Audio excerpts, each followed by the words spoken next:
Hello, it is your host Raithias, and today we're playing 1-900 Gary.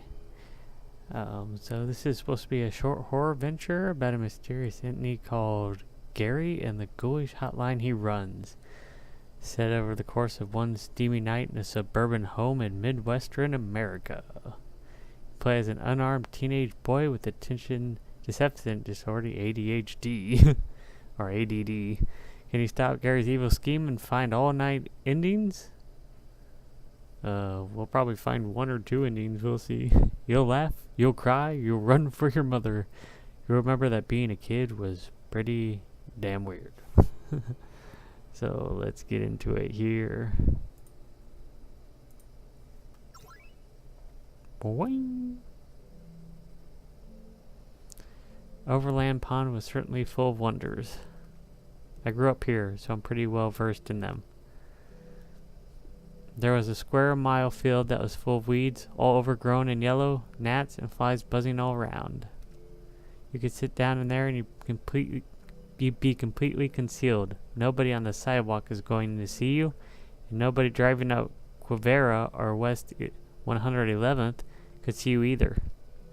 You could probably whack off in there if you wanted to. I tried once after finishing a shift at Subway, but the bugs kept getting in my ears, throwing me off my game. Oh shit. The storm drainage tunnels behind Cobbler Park, me and Eduardo found out if you head into them and make 2 left turns, you come to a sewer drain that has a clear view of my house. We smoked weed from a 7-Up can from that spot. Some old man walked by and started shouting, "Fire! There's a fire in the sewer!" And ran right out of there. But there was one thing that wasn't so wonderful. 1-900 Gary. It started as a joke in our group about this dude who used to live in the neighborhood. His name was, you guessed it, Gary. Dude loved his name. He had one of those nameplate necklaces, you know, in Ratchet Girl culture, Gary in 14 karat gold, in a dainty little cursive font. Gary, Vandy license plate. Even his phone number was 555 Gary. I didn't even think you could do that. It wasn't just his name he was proud of, though. He also liked to show off his body. Nary a Saturday afternoon would pass when you wouldn't see Gary hosing down his sport utility vehicle, wearing nothing but a Speedo, shades, his Gary nameplate, and a smile. One of our friends, Sean, made a bit of a hobby out of making prank telephone calls to 555 Gary. He'd call up and say, "Is this 1-900 Gary for all my Gary needs?"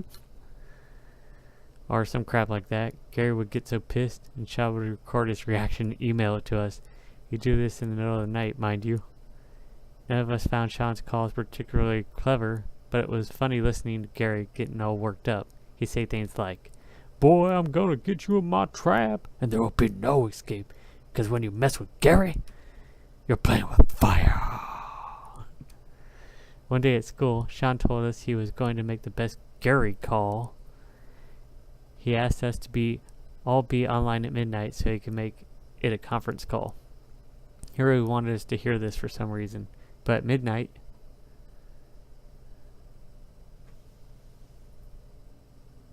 press enter to interact with the object, press escape to open save menu, hold shift to lightly jog.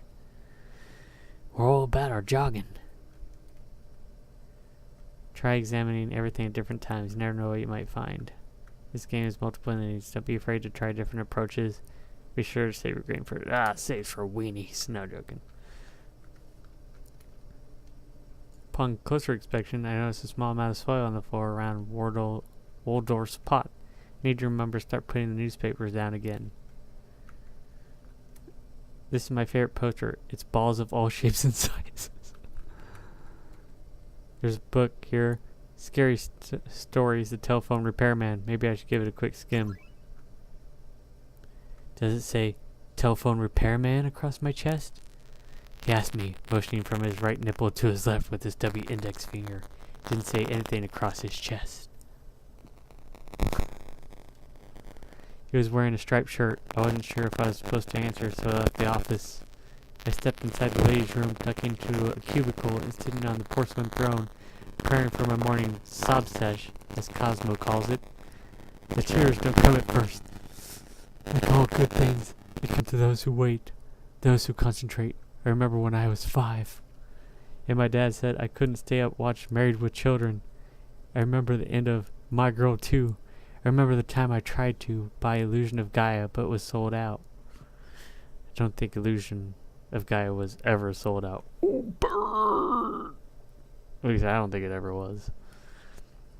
It's around then I realized all my sad memories are solely reliant on intellectual properties, and my tears begin to flow freely like the river of time. My howling sobs echoing against the cubicle walls in a dizzying demonstration of bathroom acoustics. How liberating, how re-energizing, and so good for the skin. I rub my eyes and my cheeks in circular motions, giving myself a salty facial. I'll be the envy of the Elks Club for sure. I regain my composure and step out of the restroom. A woman stands across the room, pouring Alpen into a bowl. She's looking in my direction, and she's looking disturbed at that. I twist my reddish face into a smile and wave. I don't lose my job over this. That was spooky. There's a book here. Scary Stories, The Haunted Cowpoke. Maybe I should give it a quick skim. It was a foggy night in Dodge City when the cowpoke rode into town. Fog was uncommon in Dodge, but there it was, plain as day.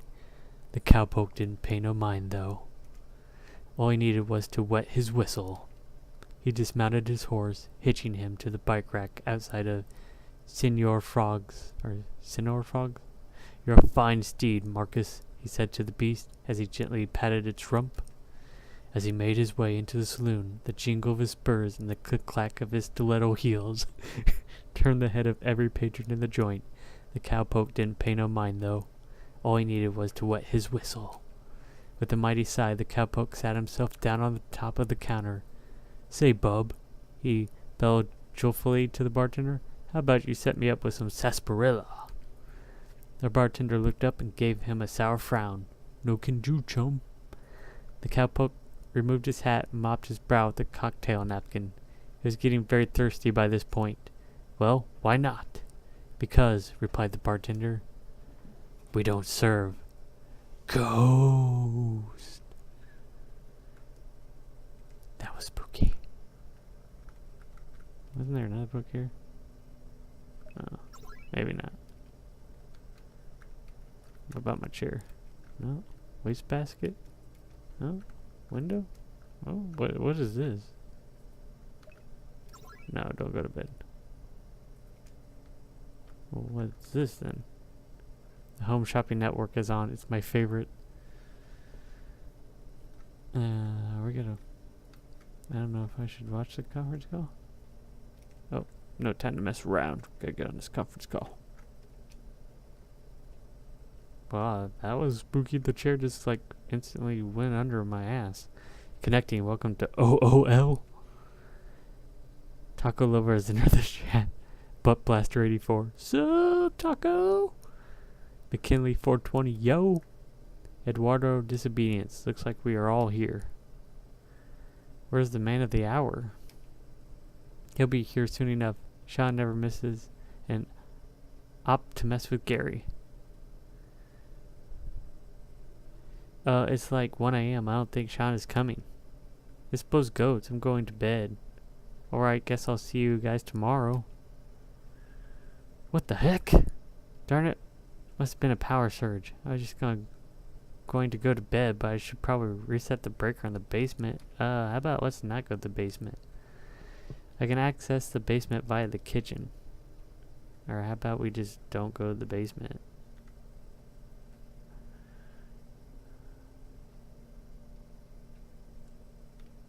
We'll go on this first door, I guess. Creepy ass door. This must be my sister. See that Lacey's got her Christmas wardrobe on display. Don't diss my clothes. What's the deal? The power just went out all of a sudden. Spooky. Yeah, I guess. What do you got on your computer? Lacey's computer is dark and silent, just like the rest of the house. It doesn't respond. Get away from my computer, you nerdlinger. What you got? There's a book here. The Cursed Milkshake. Maybe I should give it a quick skim. There are plenty of places to get a good milkshake in this town. Dairy King Bucklebee's, even Big Lamar's milkshakes off of I-35. But there's one place I'd recommend you avoid. Just west of South Lake Park lays a rundown old mini-mall.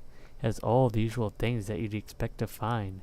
Chickadee trophies, Apollo wigs, and a liquor store just called Liquor Store. At the end of the strip, though, is a small shop with no name. Its windows are so dark with tobacco stains that you can't see inside, but a sign hanging on the door reads, "Open 24/7. When you step inside, you'll be greeted by the owner, a small, rotund fellow named Herbert. They say he's a voodoo practitioner from Branson. Herbert sells nothing but milkshakes of different flavors. He asks you to pick a flavor and pay in exact change only. If you select a strawberry milkshake, you'll simultaneously combust. If you select a blueberry milkshake, all your blood will drain from your body. If you ask for anything else, Herbert will request that you leave. I don't know what happens if you don't have exact change." That was toe curling. Let's check out the lamp before we check out the other book. I bet this drawer is full of Lacey's lacy garments. "You're being a creepo. Knock it off." Oh, must be his sister then. The pillow? The window? What do we have as? Oh, what's on the other bookshelf thing? Don't go through my closet. Fine. There's a book here called the Chefronomicon. Maybe I should give it a quick skim. Have you been invited to a potluck dinner? Before you accept this gracious honor, make sure you've decided on a suitable dish to bring. One quick, easy, and cost-effective option is the deviled egg. These bright and cheerful embryonic ovals are known to put a smile on everybody's face, and they'll disappear faster than an emancipated corpse in the presence of circling vultures. Deviled eggs are so engraved into our culture that they become a symbol of unending love. They are particularly popular on Valentine's Day. I feel a dense throb in the center of my brain. Continue reading? Yeah? Recipe for deviled eggs. Hard-boil the eggs. Cut them lengthway. Mustard, mayo, paprika, egg yolk, mustard, mayo, paprika. Oh shit, my mind, mummy. I think I died. I don't really remember what else happened that night. It couldn't have been very important. A few weeks later, it was Sean's funeral. It was a beautiful memorial, and Gary gave a touching eulogy. It was really nice of him to let bygones be bygones. I brought a plate of my signature deviled eggs. They went like hotcakes. The secret is to add a pinch of Tabasco to the egg yolks. Also, don't use too much mayo, otherwise they're just runny and gross. Ending 3. Bedeviled. And that's it for this short game. For that ending is deviled eggs. Until next time, take care.